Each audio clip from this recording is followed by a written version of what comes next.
Hi friends, আশা করি আপনারা ভালো আছেন।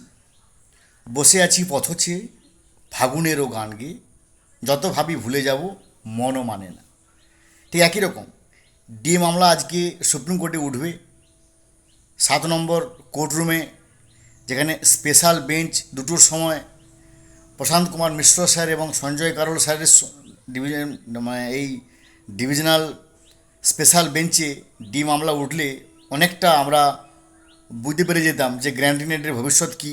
যখন এইসব ব্যাপারে আমরা আশায় বুক বেঁধে আছি, গতকাল অর্থাৎ 22শে জুলাই 2026 ঠিক রাতের দিকে একটা নোটিফিকেশান সুপ্রিম কোর্টের ওয়েবসাইট থেকে বেরিয়েছে, যেটা কিন্তু আমরা কেউ বুঝতে পারিনি, কারণ সেটা রাতের দিকে প্রকাশিত হয়েছে। আজকে যখন সকালবেলা আমরা সুপ্রিম কোর্টের ওয়েবসাইট খুঁজে দেখি কি ব্যাপারটা, কোনো অগ্রগতি হচ্ছে কিনা, কারণ 301 নম্বর থেকে কতটা নম্বরে এসেছে, দেখলাম সেখানে একটা নোটিফিকেশান দেওয়া আছে।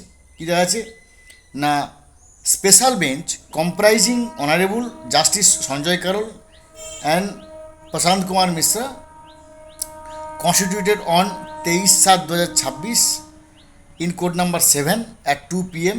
stands cancelled। অর্থাৎ পরিষ্কার বাংলায় আজকে স্পেশাল বেঞ্চ ক্যান্সেল করে দেওয়া হলো। কেন? যখন আমরা ভালো করে খোঁজ খবর নিলাম যে কেন, মানে ব্যাপারটা কি, একটা সুপ্রিম কোর্টে একটা স্পেশাল বেঞ্চের মামলা আছে, মানে যেনারা আমাদের সিনিয়র অ্যাডভোকেট ছিলেন, তিনারা কিন্তু অলরেডি গতকাল থেকে দিল্লি পৌঁছে গেছেন, যে আজকে তারা সেখানে গিয়ে সওয়াল করবেন, পাল্টা সওয়াল করবেন। কিন্তু কি দুর্ভাগ্যের ব্যাপার, যখন ক্যান্সেল হলো মধ্যরাতে, মানে ঠিক রাতের দিকে ক্যান্সেল হয়েছে, যখন তারা অলরেডি দিল্লি পৌঁছে গেছেন।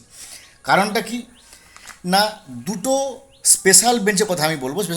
মানে স্পেশাল বেঞ্চ অনেকগুলো হয়েছিল, কিন্তু যে দুটি স্পেশাল বেঞ্চ নিয়ে আমি বলছি, যেখান থেকে মেনলি অদল বদল করা হয়েছে, একটা একটা 7 নম্বর কোর্টরুমে স্পেশাল বেঞ্চ ছিল, একটা 12 নম্বর কোর্টরুমে স্পেশাল বেঞ্চ ছিল। 7 নম্বর কোর্টরুমে স্পেশাল বেঞ্চে দুটোর সময় ছিলেন honourable justice Sanjay Karol sir এবং প্রশান্ত কুমার মিশ্র স্যার, আর 12 নম্বর কোর্টরুমে দুটোর সময় ছিলেন অনারেবল অগাস্টিন জর্জ ম্যাসিয়া স্যার এবং জাস্টিস চন্দ্রশেখর স্যার।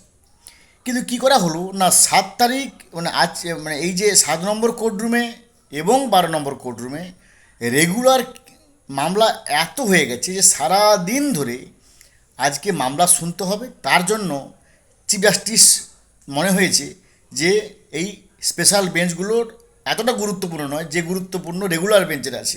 তার জন্য তিনি কী করলেন না, এখান থেকে একজনকে নিলেন, ওখান থেকে একজনকে নিলেন, অর্থাৎ তিনি 7 নম্বর কোর্টরুম থেকে জাস্টিস সঞ্জয় কারোলকে নিলেন এবং 12 নম্বর কোর্টরুম থেকে নিলেন জাস্টিস অগাস্টিন জর্জ ম্যাসিয়াকে। এই দুজন আজকে 7 নম্বর কোর্টরুমে সারাদিন ধরে রেগুলার মামলা শুনবেন। একই রকমভাবে 7 নম্বর কোর্টরুম থেকে জাস্টিস প্রশান্ত কুমার মিশ্রকে সরিয়ে নিয়ে যাওয়া হলো 12 নম্বর কোর্টরুমে, যেখানে ওনার সঙ্গে আছেন জাস্টিস চন্দ্রশেখর স্যার। অর্থাৎ যেটা মদ্দা কথা, 7 নম্বর কোর্টরুমে থাকবেন জাস্টিস সঞ্জয় কারোল এবং অগাস্টিন জর্জ ম্যাসিয়া স্যার, 12 নম্বর কোর্টরুমে থাকবেন প্রশান্ত কুমার মিশ্র স্যার এবং চন্দ্রশেখর স্যার। তার জন্য আজকে স্পেশাল বেঞ্চ ক্যান্সেল করে দেওয়া হলো।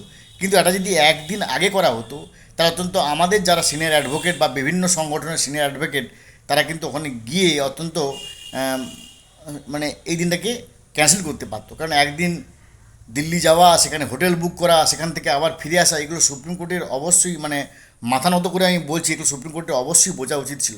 যাই হোক, সুপ্রিম কোর্ট আমাদের মাথার উপরে আছে, সাধারণ জনগণ হিসেবে আমাদের যা হচ্ছে মেনে নিতেই হবে। ভালো থাকুন, have a good day, thanks.